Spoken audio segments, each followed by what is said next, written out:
I look at HR governance as the framework that you're working in. So it includes policies, practices, decision-making processes that guide leaders through everything that they do on a day-to-day basis. And so when you think about that, that's massive. What do you mean? It covers a lot.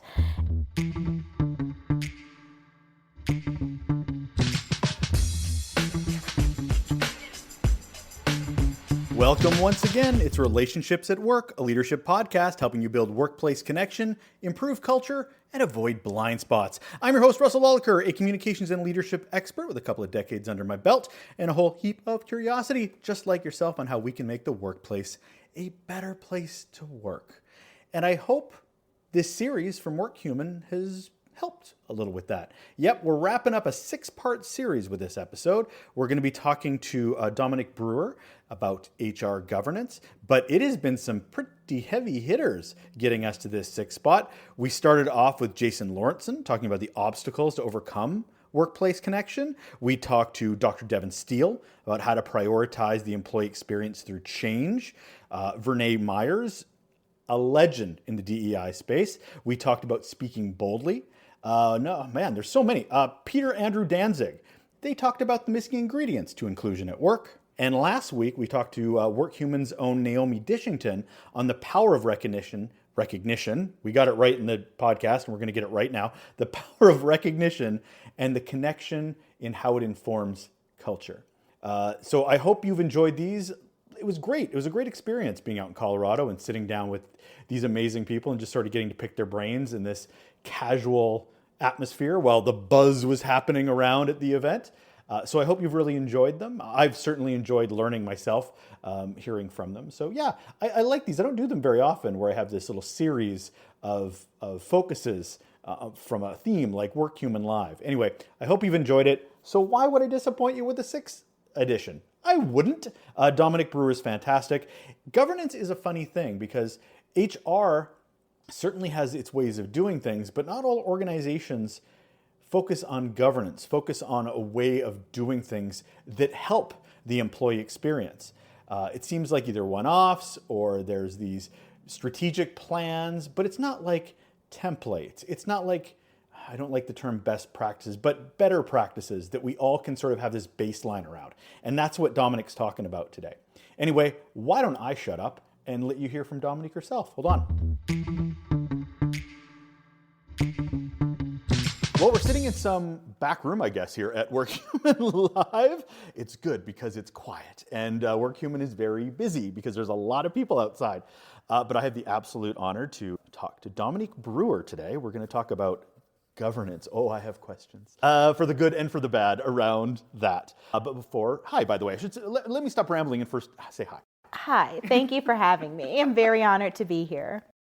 So I have to start off with the question I ask all of my guests, Dominique, which is, what is your best or worst employee experience? I have a not so great employee experience that could have been better and has helped my journey. And I think based on the purpose of this, that telling that story could be helpful.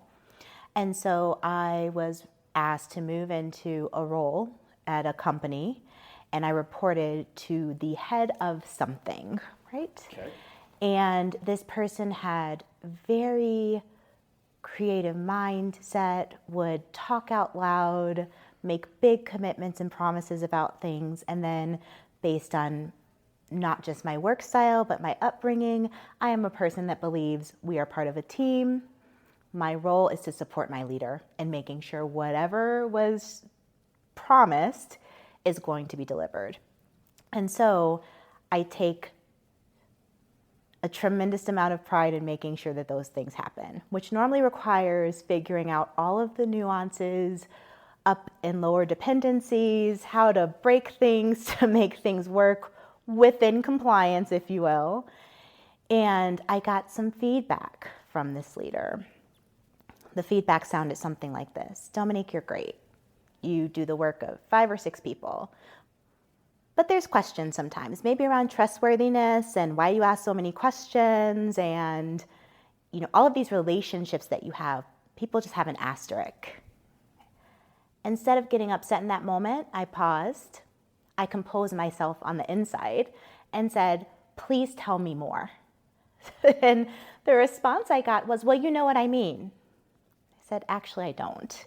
And that's why I'm asking if you can just give a few examples, because my ethics, my moral compass are very important to me. And I always try to provide context so that people know why I'm asking questions and what I'm going to do with this information. And he said, I think you just need to focus on the how. It's not a question of the work you're producing, but you just need to focus on the how. And I said, I'm not asking for names. I just want a few tangible examples of things that I've done that people have this asterisk in question. My trustworthiness, or if there's any other words you want to use to describe it, I would be appreciative because I need to know what that looks like, right? Long story short, I didn't get a response. What I did get was some career advice. And that advice was, you'd be a great head of something focused on people and a chief of staff or somebody because you're very overbearing. But to really let that sink in and recognize that for this particular person, there was no amount of trying to make changes, seek to understand. I just needed to take a different approach and really observe and figure out how I would operate in those moments to prevent further whatever this was, right? The belief that he had about me for whatever reason, instead of seeing that as like a superpower or contribution to the team. Full circle, because the next leader I had approached me about the role and said, we need you to step into this space because many people need to be supported and we think that you can do that. And I also need your brain power. So I don't have the ability to focus in these particular areas, and you do in a way that will help provide context for people. And so whatever feedback you got before, just wipe that out. I need this. And I became a dual-rolled person, but the second part of that was the chief of staff for this person. Right. Congratulations, you did great. Here's more work. Right, exactly. But it's so blaringly obvious. It's so funny how curiosity is such an odd thing in the workplace because leaders have to be curious. But then it gets to a point where if you get too curious, the leaders are like, what, am I not doing a good job? How can you not just be a cog in a wheel and just do the job? Mm-hmm. You're asking too many questions. Mm-hmm. When that is the DNA of what a leader does. Case in point, you're demonstrating to them that they're not providing enough information for you to address some of these quote unquote weak points that you need to address. Mm-hmm. So you need that information, and they're taking it as a defensive measure of, so what have you taken with you into your next experiences from this?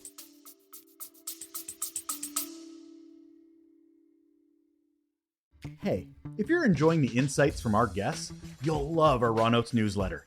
It's packed with guest takeaways, the resources that inspire them, and my own tips on how we as leaders can be better humans for the humans that we're responsible for. Go to relationshipsatworkshow.com and subscribe now and help the workplace be more human. So, essentially it was somewhat similar feedback. You have a big brain and sometimes it can be overwhelming. I'm aware of that. And so I try to always temper, audience, knowing your audience is important. Absolutely. But how the feedback was maybe given and considering the role that that person in that particular first instance played in that feedback, which had you not made these promises without me being present, I may not have to ask all of those questions.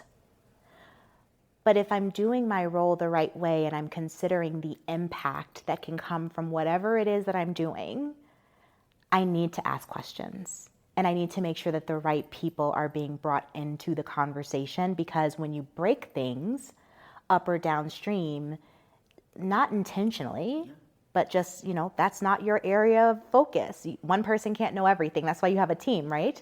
So I need to be able to ask those questions to make sure that I'm not thinking we're doing a great job in fixing something or solutioning or innovating and then breaking something that has an extreme impact that's adverse in other areas of the business that we're doing. Ironically, it's people, right? I'm in HR. And so the things that break even though they may be small pieces of something, could have extreme impact for multiple chains across the business. And so we just want to make sure that we're asking those questions and exploring, maybe not adding people to the meetings for the sake of just including them, right? But to make sure that the right voices and subject matters are at least consulted so that you have the appropriate data set to make a decision. And so I looked at it like, why wouldn't you do this? But I couldn't ask that question. And so I did take what I need to do a better job of is providing context for why I'm even involved in the first place, what our shared purpose of coming together is, and what the intended outcome looks like, and what's in it for the person across from me, right? And I thought I was doing a good job of that. I was getting feedback elsewhere. It was great. That's why, I was moved into these places. But branding is something that you always have to manage. And without being astutely aware of perception, it can cause a hidden barrier that essentially prevents you from being able to do the work that's important to you and whatever stakeholders you're serving. I don't think we talk enough about leaders having to lead leaders in some ways, because if they were a better leader, you wouldn't have to. And I've had conversations with people going, but I shouldn't have to. They're in that position. They make their money because I'm like, no. They have no training. They're in that position because they wanted more money or because of an opportunity. So when we're in situations like you've described, it's very much of like, okay, well, this is about my situation. I have to put this in a situation, an environment that works best for me. They're not going to do it for me. And I love that in the simplest of terms, what you're trying to do is literally go, help me help you. Mm-hmm. Help me help you. And they just couldn't grasp that in any stretch of the imagination. Yeah, communication's a tricky thing. You know better than anyone, right? There's 8 billion people on the planet. None of us look at things the same way. You can have a best friend and love or hate the same song for different reasons, right? But you're still best friends with that person. And so I think as we're going on this journey, especially with new leaders, there's a lot of, or even tenured leaders, there's a lot of assumptions around how we're defining what leadership is and looks like. And the way that we've seen that modeled is not really fit for purpose for the constituents that they're leading, right? You're hitting on a huge topic of my show, which is definitions. We don't define anything. So, and leadership, diversity, these are all things we talk about lots and never define it. So that, I think, is going to lead us right into what we're talking about today, which is governance. Mm-hmm. HR governance, and how that pertains to the employee experience. So first, before we get anywhere, what do you mean when you talk about governance when it is within an organization? I love definitions, partially because my mother used to make us read the dictionary when we got in trouble for things, and trouble was like a B on a paper. But I look at HR governance as the framework that you're working in. So it includes policies, practices, decision-making processes that guide leaders through everything that they do on a day-to-day basis. And so when you think about that, that's massive. What do you mean? It covers a lot. And so HR operations needs to adhere to ethical standards because they are essentially the stewards that help think about what type of risk might this thing have attached to it in ways that leaders may not think of. When you think about HR, it is a very broad landscape. It includes talent acquisition, talent management, learning and development, training. Under that's performance management, how you engage on a day-to-day basis, legal, compliance, ethics, tech, HR technology. There's all of these groups that fall under that, and they need to have frameworks and structures in place that define when we're talking about our people, either those that we're trying to attract and or retain and or offboard. There needs to be shared understanding and structure in these frameworks that guide how we're engaging, both across those groups and within the leadership spaces where they think your job is only to support us and do as I say. Fair, because there's a lot of people that will push back on the idea of HR being more about serving the executive in the organization than it is about serving the people within the organization. It's about preventing risk. What would you say to that from a governance standpoint? Well, executives are people. True. So technically. I absolutely get it. But if somebody's a frontline staff and they're going to HR going, well, your frameworks say you're going to support me, but the HR, and I'm talking the general idea of HR, absolutely, where it's sort of like, well, how is this going to be risk to my executive? How is this going to be, rather than how can I support you? How can I help you? That seems to be a lot of what I'm hearing from, is that they're not really on my side. So to hear a governance, it sounds like from an employee, because we're hitting it from how does it connect to employee experience. I'm curious how you connect those dots to support, because you have to do both. Absolutely. In a perfect world, you're doing both. Absolutely. So how do you connect those dots? So if you think about it, I'll take 10 steps back and say, for a layperson, governance sounds like I'm going to get sued. Risk sounds like I'm going to get sued, or I'm going to be fired if I do something. And everything doesn't rise to a litmus test of being a fireable offense. But governance and structure and framework essentially give you guiding principles to operate underneath. How does that affect employee experience? If you have 500 people leaders in an organization, you can ask them the same question and get 500 different responses, right? And so when you think about things like performance management and going through a talent process, or even, let's start before, interviewing for a position. Having a structured approach to interviewing, a structured way to informing people what they're supposed to cover during that process, the way they're supposed to engage, how they're supposed to connect after the conversation, making sure that people are asked questions that align to the work that will be done instead of random things that have been Googled that may or may not align to the company's values.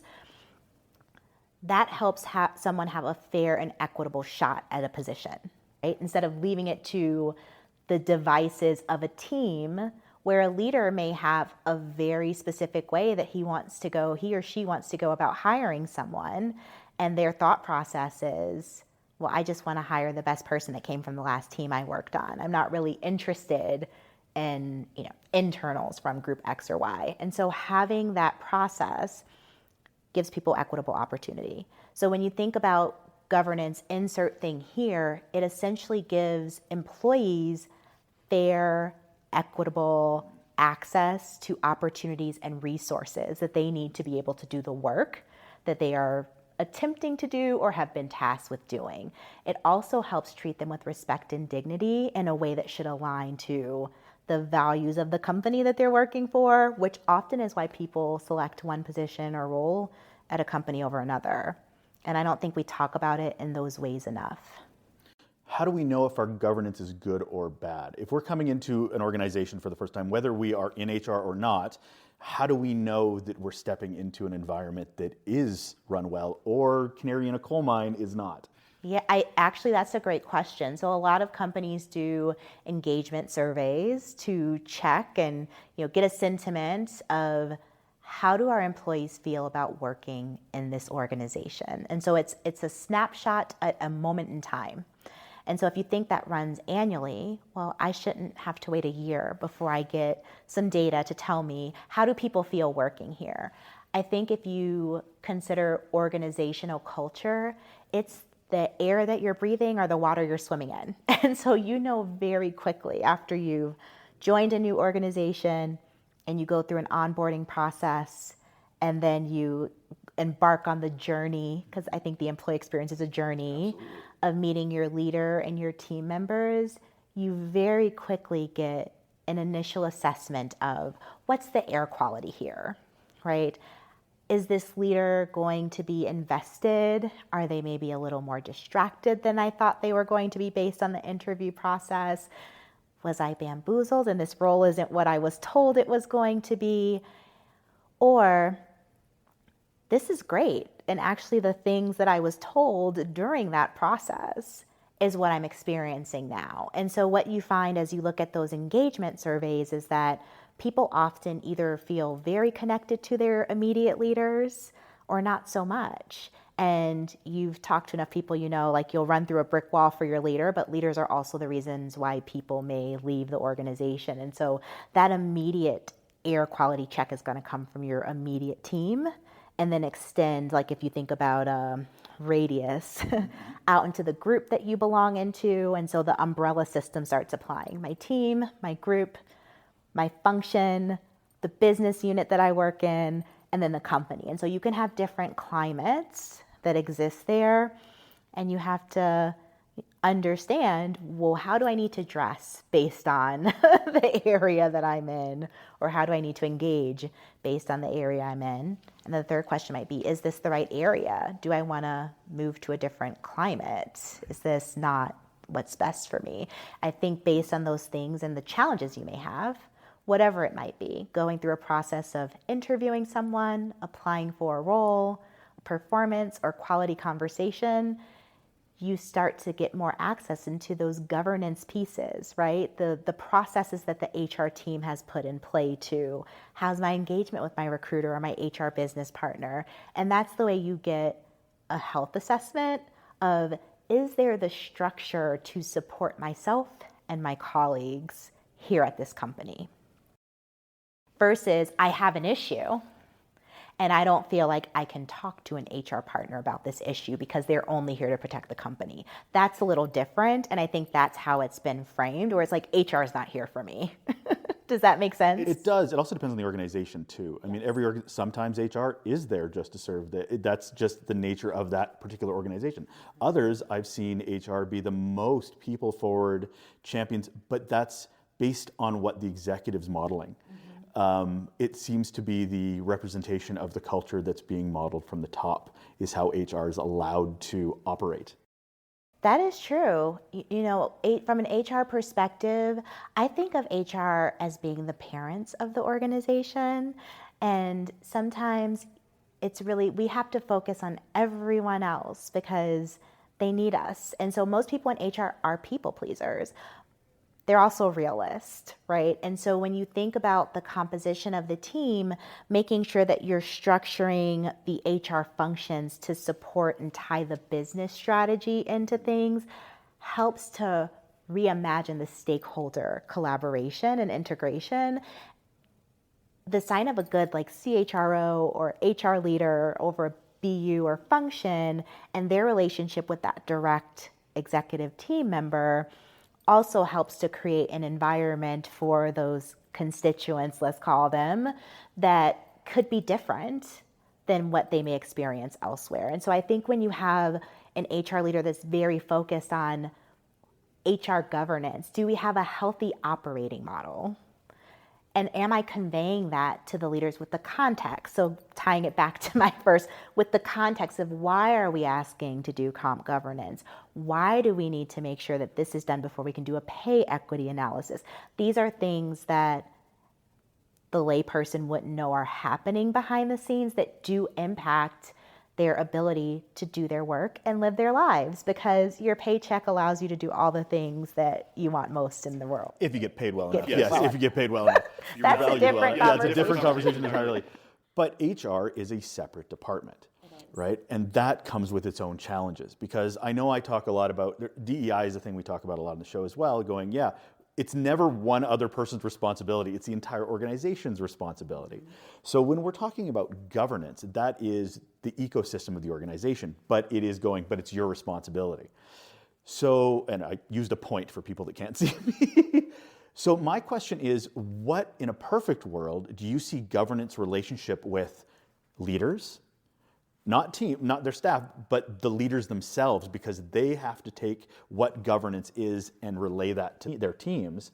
Also executives. So it's funny how HR is serving up, but it's also serving down and sideways. So what are the relationships in order to make that governance work? That's a great question. I think good leaders create shared accountability. So, there's been a lot of nothing for us without us type of approach that's been happening lately, where the HR team has,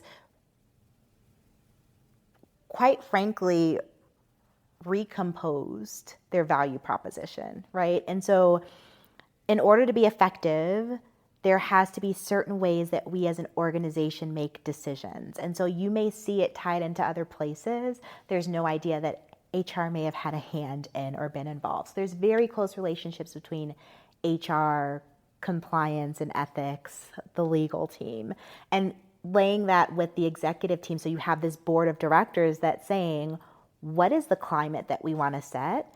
You may see decision-making frameworks that have been heavily influenced by, hey, to have appropriate stakeholder engagement, we need to co-create. And if we co-create, then we have shared accountability. And so creating that value proposition, not just focusing on the employer value proposition is when you're trying to bring somebody in the company, right? But what is our internal value proposition and how is there the shared accountability? So it's not just TA's responsibility to go and find you a pipeline of candidates. You need to think about why someone would want to work for your team, your group, what's different, what sets you apart, what do you love about your role? Bringing them into that journey helps to create a sense of purpose and pride in the work that's being done instead of this shareholder support model. And so while HR is a separate team, there are a lot of people that still look at it as like personnel. You're here to just fill this rec and do what I tell you. When you make these types of modifications, it becomes more embedded. And so you have a dotted line connection instead of this completely separate thing. And people want to do, and we go further together. And so I think talking about that and taking those steps and then communicating, here are the workforce outcomes we've had by having a structured approach to talent management, by doing this leadership development program, and here's how many people went through. A lot of times leaders assume that people know, and it's not, if it's not communicated broadly, then it didn't happen. Right. If we're doing a lot of stuff and there's a lot of activity, but no one knows the activity or the outcomes of that activity, they don't feel like you're adding value. And so really bringing those teams together, creating that internal value proposition for shared accountability and communicating the outcomes helps to have a more resilient and adaptive collaborative relationship.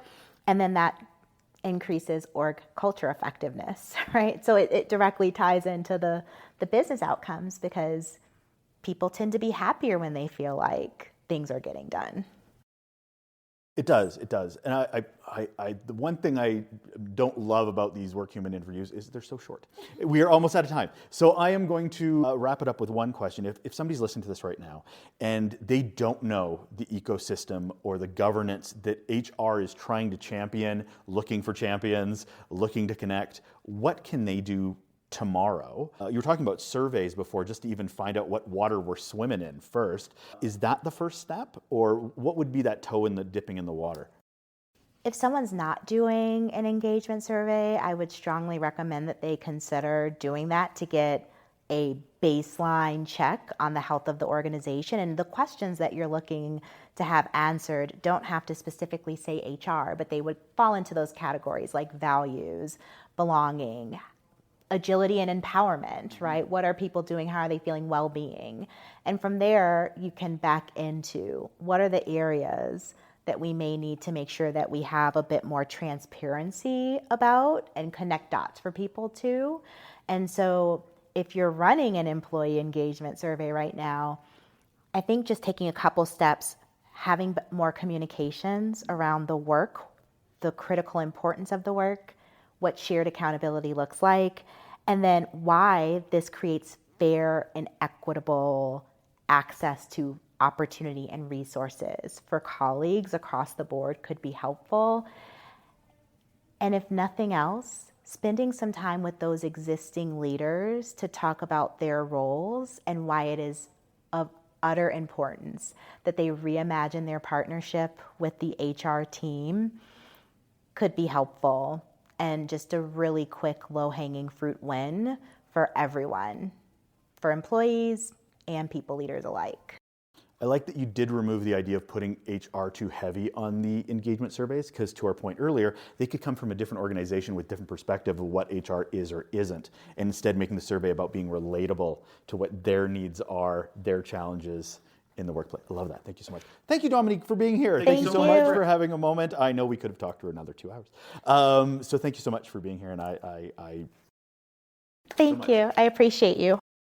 That's it. We are wrapped up on Relationships at Work, a leadership podcast helping you build workplace connection, improve culture, avoid blind spots. I'm Russel Lolacher. That will do it for our Workhuman live series. These were all recorded earlier this year in Colorado. I hope they hit you where you live, where it really felt like it resonated, like it was valuable, like you were like, yeah, that I'm taking with me. That's the whole point of the podcast, is that I'm trying to find ways to make it more valuable, more impactful for you, more relatable. That's one of the big pieces of this show, is honest conversations about leadership, which I don't think we always are. It's this lofty term that we don't define, when really there are some amazing people out there like yourself that are trying to find a model of leadership that may or may not exist in your organization, or at least those models don't seem to get rewarded for being so great.